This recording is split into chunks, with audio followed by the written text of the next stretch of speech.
The Galaxy Council Chamber was the largest structure ever built by any living species.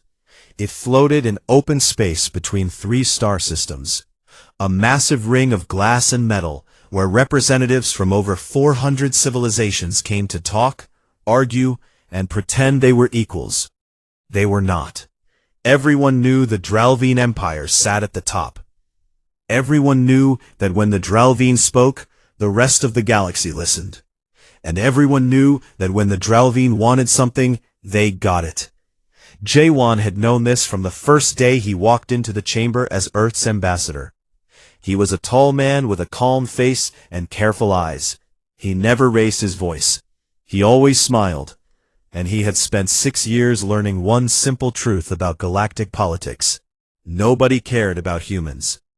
Earth had joined the Galactic Union 40 years ago. In that time, humanity had been quiet, cooperative, and completely unremarkable in the eyes of every other species. They traded fairly. They followed the rules. They kept to their small corner of space and bothered no one. To the rest of the galaxy, humans were background noise. That was about to change. It started with a mineral survey. 3 of Earth's colony worlds, settled over 2 decades, sat on top of massive deposits of varium ore, a rare element used in advanced starship construction. The Dralvine wanted it. They did not ask politely. High Commander Vorath, the supreme military leader of the Dralvine Empire, sent a formal demand to the Galaxy Council. Earth was to surrender control of all 3 colonies immediately.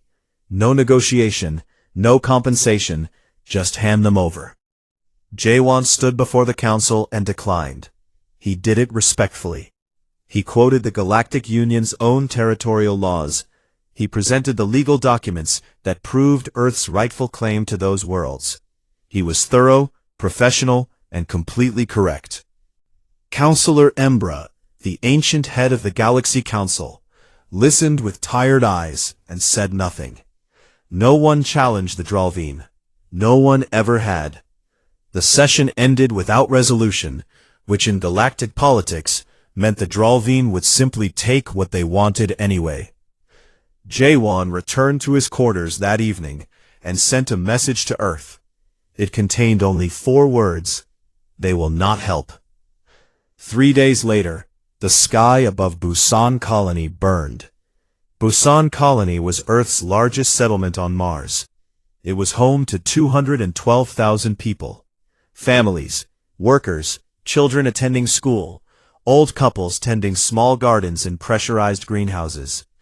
It was a peaceful place, and it had no military value whatsoever. That was the point. Vorath's fleet arrived without warning. 47 warships dropped out of faster-than-light travel directly above the colony. They did not issue demands. They did not wait for a response. The orbital bombardment lasted 11 minutes. When it was over, Busan Colony was a blackened crater. The Dralvine broadcast the destruction across every communication channel in the galaxy. Vorath himself appeared on screen, his gray face calm, his 4 eyes unblinking. He called it a correction. He said it was a reminder of the natural order. He said humanity should now reconsider its position regarding the 3 colony worlds. Across the galaxy, species watched and said nothing. This was how it always went. The Dralvine struck, the weaker species submitted, and life continued. Some council delegates quietly expressed sympathy. Talus, a delegate from a neutral species, lowered her head when the footage played. But sympathy did not bring back 200,000 dead. On Earth, the news arrived at 3 in the morning, Korean Standard Time. Taeho was already awake. He was the supreme commander of Earth's United Defense Fleet, a position that sounded impressive, but that the galaxy considered meaningless. He stood in the command center beneath the mountains of Gangwon Province and watched the footage without speaking. Around him, officers wept. Some cursed. Some sat frozen in their chairs, unable to process what they were seeing. Taeho did none of these things. He watched the footage once, then he watched it again. Then he turned it off and began making calls. Within 1 hour, every military installation on Earth received the same coded message. Within 3 hours, Earth's entire communication network went dark. Every signal, every broadcast, every transmission, gone. The Sol system went completely silent. To the rest of the galaxy, it looked like humanity had collapsed in shock and grief. The Dralveen expected a surrender message within the day. Other species began preparing condolence statements. But the silence was not shock. The silence was something else entirely. The Galaxy Council held an emergency session the following day. Counselor Embra noted that Earth had not responded to any communication attempts. Several delegates suggested sending a diplomatic ship to check on them. The Dralveen representative waved the idea away, saying the humans were simply doing what every other species did, accepting reality. Talis was not so sure. She had studied humans during her time on the council. She had read their history. She knew what they had done to each other over thousands of years of war on their own small planet. She kept her thoughts to herself, but a cold feeling settled in her chest that would not go away. On the second day of silence, Vorath ordered his fleet to hold position near Mars. He was already planning which Dralveen governor would manage the seized colony worlds. He told his officers that humans were soft, emotional creatures who would break quickly. His second-in-command, Renok, listened and nodded, but said nothing. Renok had reviewed Earth's history files too. He had seen the battles of their ancient past. He had read about cities burned and rebuilt, about empires that fell and people who refused to stay down. He wanted to say something, but Vorath was not a leader who welcomed doubt. On the third day, the silence continued. Deep beneath the Korean mountains, in a room lit by the cold glow of tactical screens, Tejo stood with his arms folded, staring at a holographic map of the galaxy. Behind him, Yuna, his chief strategist, and the most brilliant military mind Earth had ever produced, walked in carrying a datapad. She was a small woman with sharp eyes and no patience for wasted words. She stopped beside him and looked at the map. The Dralveen Empire was enormous. It covered dozens of star systems. Its fleet outnumbered Earth's known ships by 50 to 1. She did not look worried. "How far do we go?" she asked quietly. Tejo did not turn around. His eyes stayed on the map, tracing the lines between Dralveen outposts, supply routes, and military bases. He thought about 212,000 people who had woken up 3 days ago expecting an ordinary morning. He thought about children who never made it to school. "Until they can never do this to anyone again," he said. Yuna nodded once. She turned and walked out of the room. She had work to do. Outside, the stars burned cold and silent above a world that had stopped talking and started planning. For 40 years, Earth had played the role of the quiet newcomer. It had joined the Galactic Union with humble words and open hands. It had traded technology at fair prices. It had signed every peace agreement. It had smiled at every council session and nodded at every rule. And behind that mask of politeness, it had been building. The galaxy did not know about the shipyards hidden inside hollowed asteroids in the Kuiper Belt. It did not know about the weapons laboratories buried beneath the ice of Europa. It did not know about the stealth destroyers folded into the dark side of moons, their engines cold, their hulls coated in materials that swallowed radar like black water swallowing light. It did not know about Project Horizon. Sujin knew. She had built it. She was a quiet woman in her late 40s with thin fingers and a face that rarely showed emotion. She had spent the last 15 years as the lead scientist of Earth's most classified weapons program. When she was young, her professors had called her the most gifted physicist of her generation. When she was older, the military had called her something else. Necessary. She did not enjoy building weapons. She did not hate it either. She simply understood, with the cold clarity of a mathematician, that the galaxy respected only one language, and Earth needed to learn to speak it fluently. Project Horizon had produced things that would have made the Dralvine High Command lose sleep if they had known about them. Railgun arrays capable of firing projectiles at a fraction of light speed. Energy shields 3 generations ahead of anything on the galactic market. Guided missile systems that could track a target through faster-than-light jumps. And one more thing. Something Sujin kept locked in a separate vault. Something even Tejo did not fully understand yet. She hoped it would never be used. On the 4th day after the Busan colony massacre, Tejo stood before a camera in the underground command center and addressed humanity. His broadcast was not sent to the galaxy. It was for Earth alone, transmitted through hardened internal channels that no outside signal could intercept. He did not shout. He did not cry. He spoke the way a father speaks when he has made a terrible decision and knows it is the right one. He told them what had happened. He told them the number of dead. He told them the galaxy had done nothing. And then he told them what Earth was going to do about it. He asked for no permission. He made no apologies. He simply explained, in plain and steady words, that Earth would now respond with everything it had, and that the response would be something the galaxy would never forget. Across the planet, people listened. Some were afraid. Something old and deep had woken up inside the human race. Something that had been sleeping since the last great wars of their own history. It was not hatred. It was not madness. It was the cold, focused anger of a people who had tried to be kind and been punished for it. Minho heard the broadcast aboard the warship Iron Han, docked inside an asteroid 60 million kilometers from Earth. He was 29 years old, the youngest captain in the fleet, and he had not slept in 4 days. His younger sister had been living on Busan Colony. She had been a teacher. She had been 24. He had received no body to bury. There was nothing left to bury. He stood on the bridge of his ship and felt the low vibration of the engines coming to life beneath his feet. Around him, his crew moved to their stations with a silence that said more than any speech could. Every one of them had lost someone, or knew someone who had. The Iron Han was not just a warship anymore. It was a promise. At the same time, Hana was strapping into a combat medical shuttle in a hangar on the far side of the moon.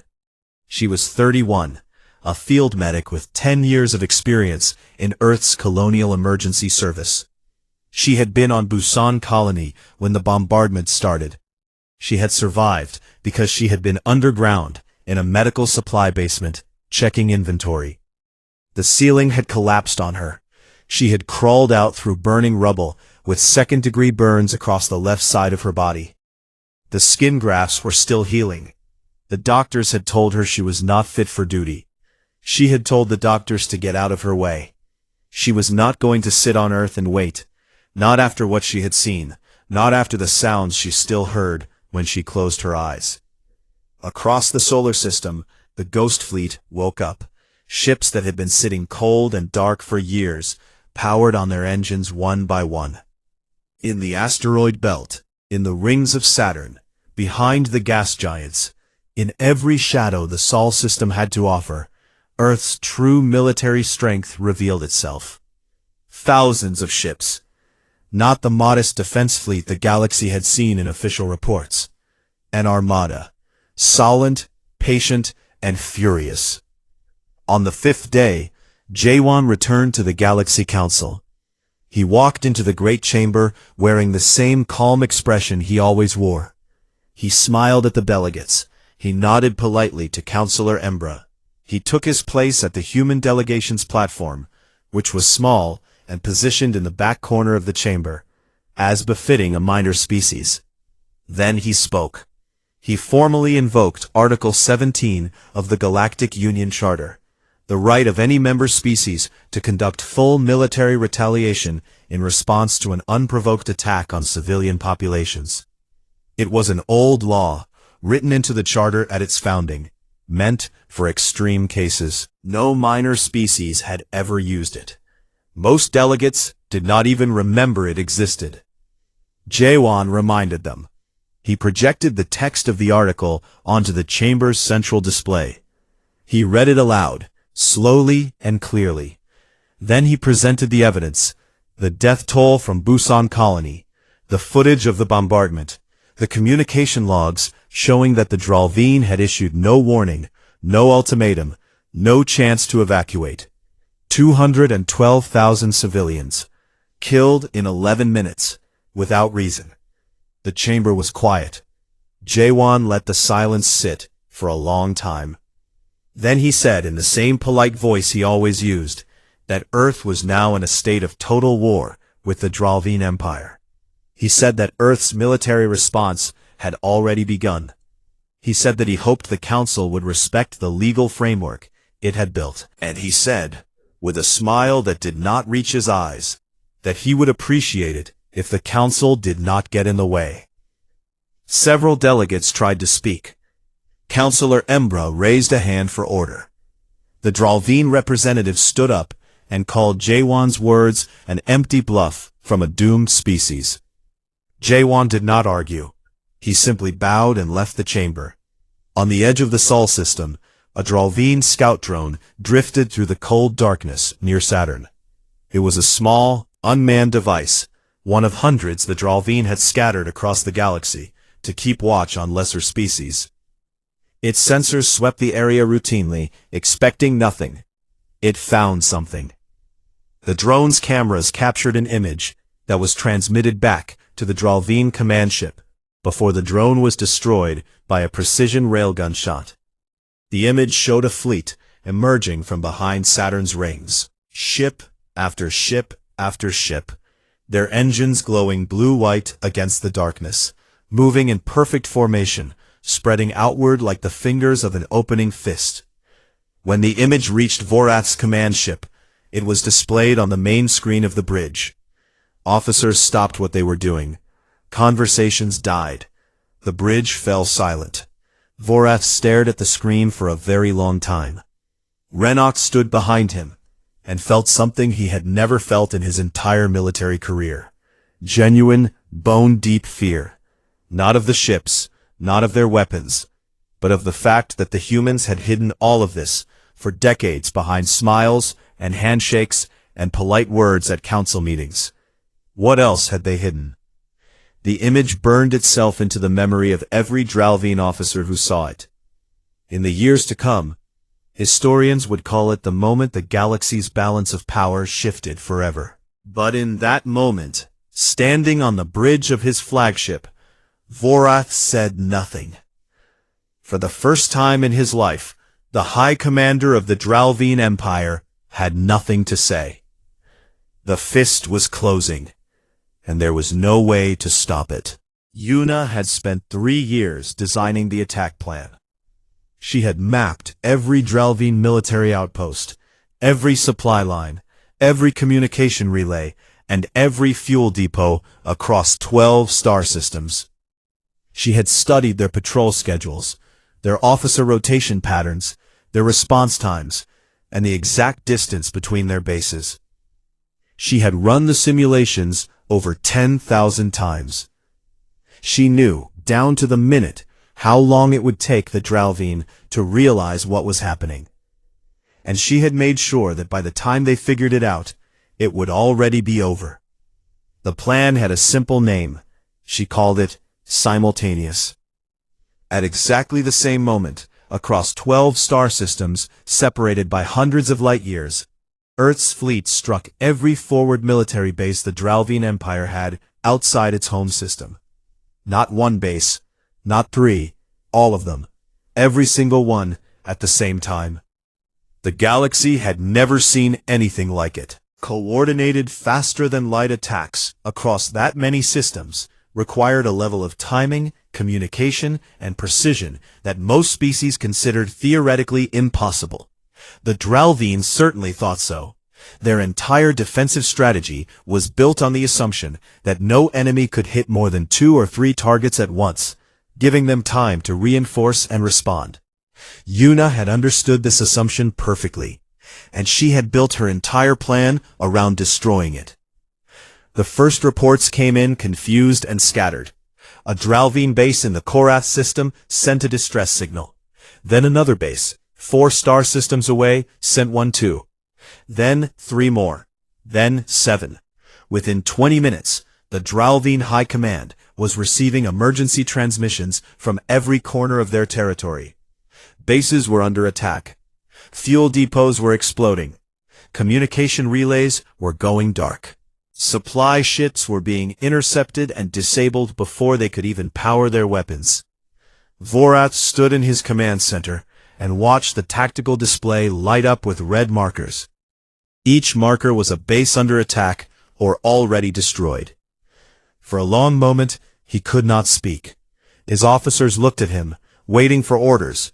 He had none to give. The situation was not something he had planned for, because it was not something he had believed was possible. Renok was at his station, watching the same display. He counted the red markers.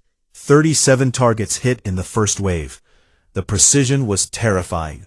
Earth's ships had arrived at each location within seconds of each other, despite the impossible distances between them. He thought about the ghost fleet image from Saturn's rings. He thought about 40 years of quiet smiles and polite words. And he understood with a sickness in his stomach that humanity had been preparing for this moment since the day they joined the Galactic Union. The Battle of Korath Station was the largest engagement of the entire war, and it lasted 6 hours. Korath Station was the Dralvine Empire's most heavily fortified forward base. It was built into an asteroid the size of a small moon, shielded by 3 layers of overlapping energy barriers, armed with enough firepower to hold off a fleet 10 times its size, and manned by 15,000 of the Dralvine's best soldiers. It was supposed to be unbreakable. The Dralvine had spent 2 centuries building it, and had never once considered the possibility that it could fall. Minho led the assault. The Iron Han was the first ship through the outer defense perimeter. The Dralvine opened fire with everything they had: plasma batteries, missile clusters, gravity mines. The space around Korath Station turned into a storm of light and metal. Minho flew straight into it. He was not reckless. He was precise. Yuna's plan had given him the exact weak points in the station's shield grid, calculated from years of secret observation. Sujin's weapons did the rest. The Iron Han's main railgun fired a single shot that punched through the first energy barrier like a stone through paper. The Dralvine had never seen a projectile weapon that powerful. Their shields were designed to absorb energy-based attacks. They had no answer for a solid slug moving at a fraction of light speed, carrying more kinetic energy than a small nuclear weapon. The first barrier fell. Then the second. The Dralvine defenders fought hard. They were not cowards, and they were not fools. They adapted quickly, redirecting power, changing formations, launching counterattacks. But every time they adjusted, Earth's fleet adjusted faster. Yuna had predicted their responses. She had predicted their predictions. The Dralvine were fighting an enemy that knew them better than they knew themselves. In the middle of the battle, a human frigate took a direct hit and began to break apart. Its crew sent out a distress signal. Hana's medical shuttle was stationed behind the front line, treating wounded soldiers as they were evacuated from damaged ships. When she heard the signal, she did not wait for permission. She flew her shuttle directly into the combat zone, dodging plasma fire and debris, and docked with the crippled frigate. She pulled 11 wounded crew members out of the wreckage and flew them back to safety. Her shuttle took 4 hits during the rescue. She did not slow down. When she landed, the medics who met her shuttle noticed her hands were shaking. She noticed too. She squeezed them into fists until they stopped, and then she went back out for more. Korath Station fell in 6 hours. 15,000 Dralvine soldiers surrendered. They expected what any defeated Dralvine force would expect: execution or enslavement. It was what the Dralvine did to their own prisoners. Instead, Earth's soldiers gave them food, medical treatment, and temporary shelter. The Dralvine prisoners did not know how to react. Some were suspicious. Some were confused. Some simply sat in silence, trying to understand a species that could fight with such violence and then show such kindness. Renok was among the captured. He had been knocked unconscious when a section of the station collapsed during the final assault. He woke up in a human medical bay with bandages on his head and a tube feeding fluid into his arm. The lights were soft, the air was warm. A human woman with burn scars on the left side of her face was checking his vitals on a small screen. Hana. He tried to sit up. She gently pushed him back down. He looked at her, with his 4 eyes wide open, waiting for the cruelty he was sure would come. She just adjusted his bandage and made a note on her screen. "Why?" he asked. His voice was rough. His translator crackled with the unfamiliar word. Hana looked at him. She saw a Dralvine officer, one of the species that had burned her colony, killed her friends, and left scars on her body that would never fully heal. She saw all of that, and then she saw a wounded person lying on a bed. "Because you are hurt," she said, "that is enough." Renok stared at her for a long time after she walked away. Something inside him shifted. It was small, like a crack in a wall. But cracks grow. The Galaxy Council held an emergency session that evening. 12 star systems, 37 bases, all fallen in a single day. The tactical display in the council chamber showed the Dralvine Empire's military infrastructure collapsing like a building with its foundations pulled out. Councillor Embra called for an immediate ceasefire. Her voice, usually steady and measured, had a tremor in it that the other delegates had never heard before. She looked old in a way that had nothing to do with her age. Jaewon appeared on screen from Earth's embassy ship. He agreed to a ceasefire, on the condition that the Dralvine accept full terms of surrender, including reparations for Busan Colony, and the permanent withdrawal of all Dralvine military forces from human territory. Vorath's response came within the hour. He refused. He called the ceasefire offer an insult. He swore that the Dralvine Empire would regroup and crush humanity with the full weight of its home fleet. Taeho received the refusal in the underground command center. He read it once. He set it down. He looked at Yuna, who was standing beside the tactical table with her hands clasped behind her back. "Phase 3, he said. Yuna's face went pale, not from fear. She had designed Phase 3 herself. She knew exactly what it meant. She knew the scale of what they were about to do, and the message it would send to every species in the galaxy. She nodded once, and left the room. Outside, the fleet was already moving. The Dralvine homeworld was called Voran. It was a massive planet, nearly twice the size of Earth, with dark oceans and gray skies, and cities that stretched across entire continents. 9 billion Dralvine lived there. It was the beating heart of an empire that had dominated the galaxy for over 1,000 years. In all that time, no enemy fleet had ever come within 10 light-years of it. The idea of a threat reaching Voran was so impossible that most Dralvine citizens had never even thought about it. Their world was untouchable. Their empire was eternal. Earth's fleet arrived on a Tuesday. They came out of faster-than-light travel in a wide arc around the planet, hundreds of ships appearing at once, filling the space between Voran and its 3 moons. The Iron Han was at the center of the formation, its railguns powered and ready. Behind it, rows of destroyers and frigates spread outward, like wings. Medical ships hung back at the rear, their bays already prepared for casualties that might never come. The Dralvine home fleet scrambled to respond. 300 warships rose from orbital docks and planetary hangars, forming a defensive wall between the human fleet and the planet below. They were bigger than Earth's ships. They were more heavily armed. And for the first time in 1,000 years, they were afraid. Taeho stood on the bridge of his command ship, watching the Dralvine formation take shape on his tactical display. Yuna was beside him, her datapad in hand, running final calculations. Minho's voice crackled over the fleet communication channel, reporting ready status. Every ship was in position, every weapon was armed. The human fleet was a loaded gun, pointed at the heart of an empire. Tejo opened a broadcast channel. His voice went out across every frequency, to his own fleet, to the Dralvine warships, to the planet below, and to the Galaxy Council relay stations that were recording everything. He spoke simply.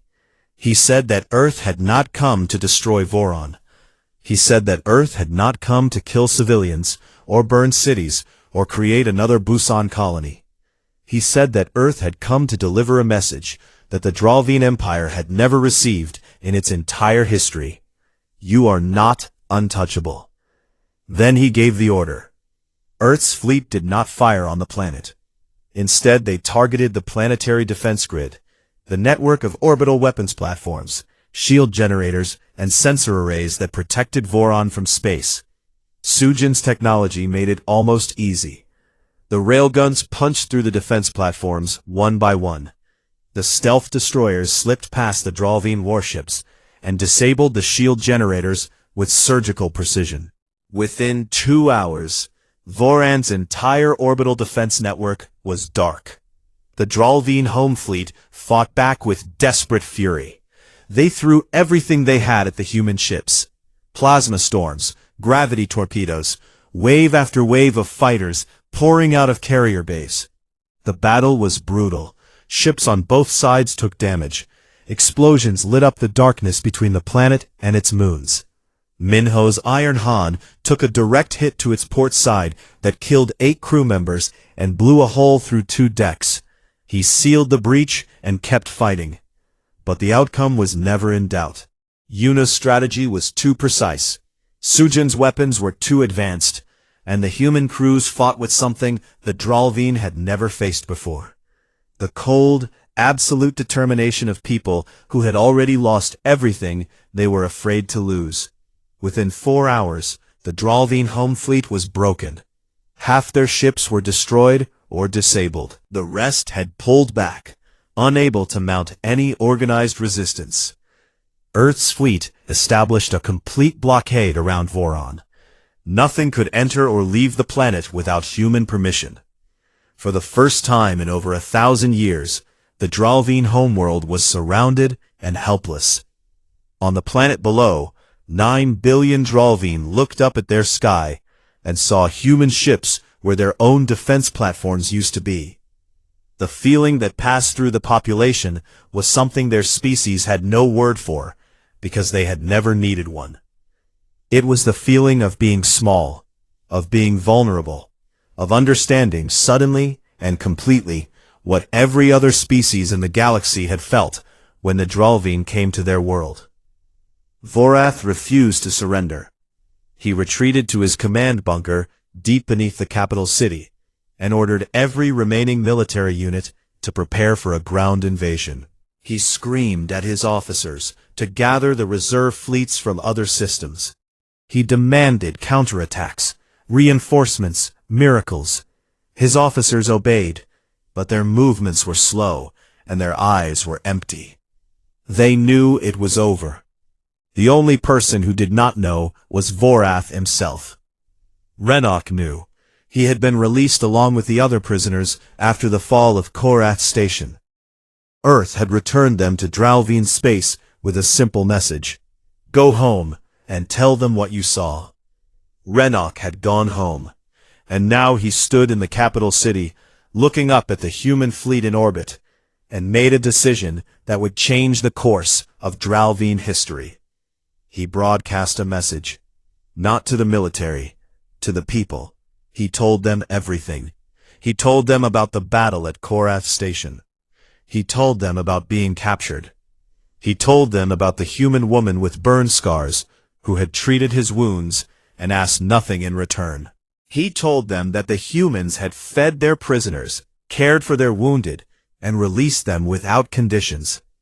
He told them that the species their empire had tried to crush was now sitting above their world with the power to destroy everything, and was choosing not to. He asked one question: is Vorath worth dying for?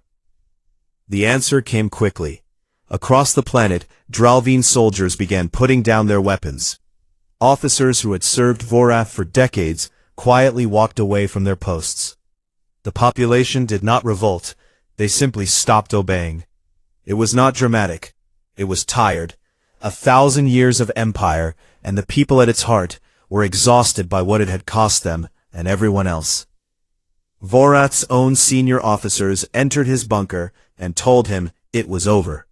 He raged, he threatened, he ordered their execution. They stood still and waited until he was finished, and then they told him again. It was over. In the Galaxy Council chamber, delegates from 400 species watched the live feed in complete silence. The main display showed Earth's fleet holding position around Voron. It showed the Dralvine military standing down. It showed the most powerful empire in galactic history folding without a final battle. Broken not by destruction, but by the threat of it. Held in place by an enemy that could have burned their world and chose not to. Talus, the neutral delegate who had watched everything from the beginning, stood up from her seat. The chamber turned to look at her. She was shaking slightly, though whether from fear or something else, no one could tell. "We have been ranking the wrong species," she said. No one disagreed. Deep in the command ship, Sujin came to Teho. She carried a small device in her hands, no larger than a book. She set it on the table between them. The weapon she had built in secret, the one she had kept locked away. She explained what it did. A focused gravitational pulse that could fracture a planet's crust, triggering a chain reaction that would tear the world apart from the inside. She showed him the math. She showed him the simulations. She told him it could end Voron in less than an hour. Teho looked at the device. He looked at the tactical display showing 9 billion lives on the planet below. He looked at the casualty reports from his own fleet. Good people who had died to bring him to this moment. He said no. Sujin picked up the device and held it carefully. She looked at him with an expression that was hard to read. Relief maybe, or something deeper. "I built it hoping you would say that," she said. She walked out of the room. Teho watched her go, and then he sat down in his chair and closed his eyes. For the first time in weeks, the weight on his chest felt a little lighter. Vorath was removed from power by his own people that evening. The new Dralvine government sent a single message to Teho's command ship. "We are ready to talk." Teho opened his eyes. He straightened his uniform. He walked to the communication console and sat down across from the screen where the Dralvine representative waited, looking diminished and uncertain. Teho did not gloat. He did not threaten. He did not remind them of what he could have done. He simply said, "Let us talk about what happens next." 6 months after the war ended, the Galaxy Council chamber was full in a way it had never been before. Every delegation had sent their most senior representatives. Species that normally participated through remote screens had traveled in person. The observation galleries, usually empty, were packed with journalists, historians, and citizens from dozens of worlds who had made the journey just to be present for what was about to happen. The air inside the chamber felt tight, electric, like the moment before a storm breaks. The reason was simple. Earth was about to present its terms. For 6 months, the galaxy had waited. After a war that lasted only weeks, but shook the foundations of a 1,000-year empire, everyone wanted to know what humanity would demand. The precedent was clear. Throughout galactic history, every species that won a major war took everything it could. Territory, resources, tribute, slaves. The strong consumed the weak, and the cycle continued. That was the way of things. That had always been the way of things.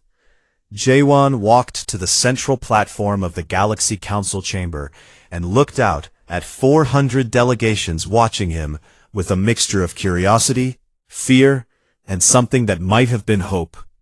He carried a single data pad. He was wearing a simple dark suit, nothing formal, nothing decorated with medals or symbols of victory. He looked like what he had always looked like, a calm man with careful eyes and a polite smile. He began by listing what Earth was not demanding. Earth was not demanding territory from the Dralvine Empire. Earth was not demanding control of trade routes. Earth was not demanding the dismantling of Dralvine civilization. Earth was not demanding tribute payments that would cripple their economy for generations. Earth was not demanding prisoners, hostages, or political puppets. Each statement landed in the chamber like a stone dropped into still water. Delegates exchanged confused glances. The Dralvine representatives, who had arrived expecting the worst, sat very still, afraid to move, afraid that any reaction might change the human ambassador's mind. Jaewon paused. He let the silence build. Then he told them what Earth wanted. 3 things. Only 3. First, full reparations for the survivors of Busan Colony. Not punishment money, not a fine. Actual compensation for the families who had lost homes, loved ones, and livelihoods. The amount was significant, but fair. It would not bankrupt the Dralvine. It would simply cost them enough to remember. Second, a permanent, binding galactic law banning orbital bombardment of civilian populations by any species, under any circumstances, for any reason. Not a guideline, not a recommendation. A law with real consequences. If any species, including Earth, violated it, they would face the collective response of the entire Galactic Union. Third, the creation of an independent military oversight body made up of representatives from all member species, with the authority and the power to investigate and respond to any act of military aggression between species. No single empire would ever again be able to bully smaller civilizations without facing consequences from the entire galaxy. That was it. 3 demands. None of them benefited Earth more than anyone else. 2 of them protected every species in the galaxy equally, including the Dralvine. The chamber was silent for a very long time.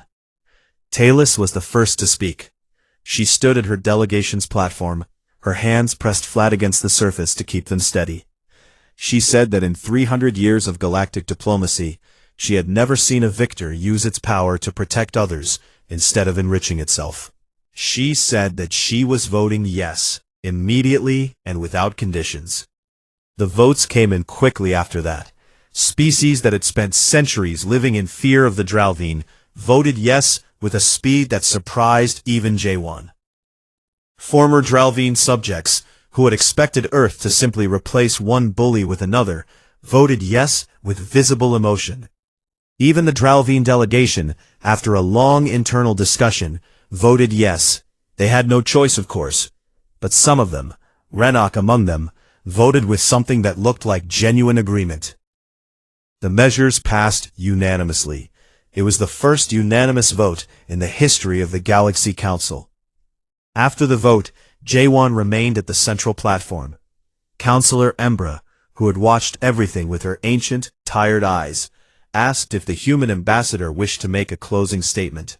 Jaewon nodded. He spoke about Busan Colony. He did not use numbers or statistics this time. He named children who had died that morning. He named teachers and doctors and engineers and grandparents. He named a young woman named Unju, who had been 24 years old and had taught her students about the stars. He named a man named Dongsu, who had run a small restaurant and made the best soup on the colony. He named them one by one, and each name fell into the silence of the chamber, like a heartbeat. Then he said that Earth had not fought because it enjoyed war. Earth had fought because no one else would stand up. And Earth had stopped fighting because becoming the thing they were fighting against would have betrayed every person whose name he had just spoken. He finished and stepped down from the platform. The chamber remained silent. No one applauded, No one needed to. What had happened in that room was beyond applause. In the months that followed, the galaxy changed in ways both large and small. Tejo resigned from military command. He said he had done what needed to be done, and now it was time for others to build what he had cleared the ground for. He returned to the university where he had once taught military history and took up his old position. His students never asked him about the war. They did not need to. They could see it in his eyes, the weight of decisions that had been right, but had cost more than anyone would ever know. Every year, on the anniversary of the Busan massacre, he traveled to Mars and stood before the memorial wall. He read the names. He stayed until the sun set behind the Martian horizon, painting the red dust in shades of gold. Then he went home. Yuna was appointed Earth's first permanent military advisor to the new Galactic Oversight Body. She brought the same sharp mind and fierce efficiency that had designed the war to the task of preventing the next one. She worked long hours. She argued with alien generals and diplomats who thought they knew better. She won most of those arguments. On the rare nights when she had time to herself, she sat alone in her quarters and looked at the tactical maps she had once used to plan attacks, now covered with notes about peacekeeping deployments and supply routes for humanitarian missions. The same maps, different purpose. She preferred this version. Minho took command of a joint human-alien peacekeeping fleet, the first of its kind. His crew was a mixture of species who, a year ago, had never spoken to each other. There were problems. Cultural misunderstandings, arguments over procedures and food and sleeping arrangements. Minho handled them with the quiet patience of a man who had learned that the hardest battles were not fought with weapons. The Iron Han was refitted and renamed the bridge. He thought it suited the ship better. Sujin dismantled Project Horizon. She did it personally, taking apart each weapon system with the same careful hands that had built them. She published the scientific research, the physics, the mathematics, the engineering principles, making it available to every species in the galaxy. But the weapons themselves she destroyed.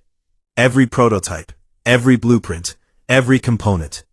When her team asked her why she would give away the science but destroy the application, she said that knowledge should be shared, but the ability to kill should never be made easy. She saved the cracker for last. She stood alone in her laboratory, holding the small device that could crack a planet, and then she placed it into a furnace and watched it melt. Hana founded the Open Hands Medical Corps, an interspecies emergency relief organization. She staffed it with human doctors, Dralvine medics, and volunteers from a dozen other species. Their first mission was on a colony world that had been devastated by a natural disaster. Hana worked 18-hour shifts alongside former enemies and strangers who became friends. The burn scars on her face became her most recognizable feature across the galaxy. Not as a mark of suffering, but as a symbol that pain did not have to end in hatred. Renok was her first non-human volunteer. He had returned to Dralvine society as a changed person, speaking publicly about what he had experienced as a human prisoner. Many Dralvine called him a traitor. More called him brave.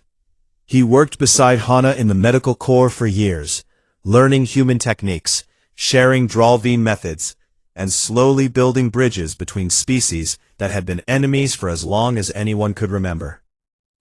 Sometimes, late at night after long shifts, he and Hana sat together in the break room drinking tea. They rarely talked about the war. They did not need to. Jaewon remained Earth's ambassador. His position in the Galaxy Council changed completely. Where he had once been ignored, seated in the back corner, he was now the voice the entire chamber listened to when difficult decisions needed to be made. He did not abuse this influence. He used it carefully, always pushing for fairness, always asking the same question: does this protect the people who cannot protect themselves? Vorath lived in exile on a remote Dralvine colony, stripped of rank and title. He spent his days in a small house with no visitors, watching news feeds from a galaxy that had moved on without him. History would remember him as the leader who provoked a sleeping giant and lost everything. He never accepted that he had been wrong. He died believing that strength meant the power to destroy. He never understood that the humans had shown the galaxy a different definition. Years later, a young alien student visited Earth for the first time as part of a cultural exchange program. She traveled to Mars and walked through the Busan Colony Memorial, a vast, quiet garden built on top of the crater where 212,000 people had died. White stones marked the places where buildings had once stood. A long wall of dark glass carried the names of every person lost, etched in light that glowed softly even in daylight. She walked along the wall, reading the names. Some were short, some were long. Each one had been a life. At the end of the wall, she found an old man sitting on a bench. He was human, his hair white, his hands resting on a cane. He wore a faded jacket with a small patch on the shoulder, the emblem of Earth's defense fleet, from a war that had ended before the student was born. She sat beside him. She was quiet for a while. Then she asked the question that had been turning in her mind since she first read about the war in her school textbooks. "You could have destroyed them," she said. "You had the weapon. You had every reason. Why did you stop?" The old man looked at the wall of names. The light from the glass played across his lined face. He was quiet for so long that she thought he might not answer. Then he spoke. "Because then we would just be replacing one monster with another," he said. "And our dead deserved better than that." The student looked at the names on the wall. She thought about the war, and the mercy, and the galaxy that existed now because of both. She did not fully understand yet. She was young. But she felt something settle inside her chest, something solid and warm, like a truth she would carry for the rest of her life. She thanked the old man and walked away through the garden, past the white stones and the gentle light, toward a sky that was wide and open and full of stars. The galaxy had always measured strength by the ability to destroy. Humanity taught them to measure it by the choice not to.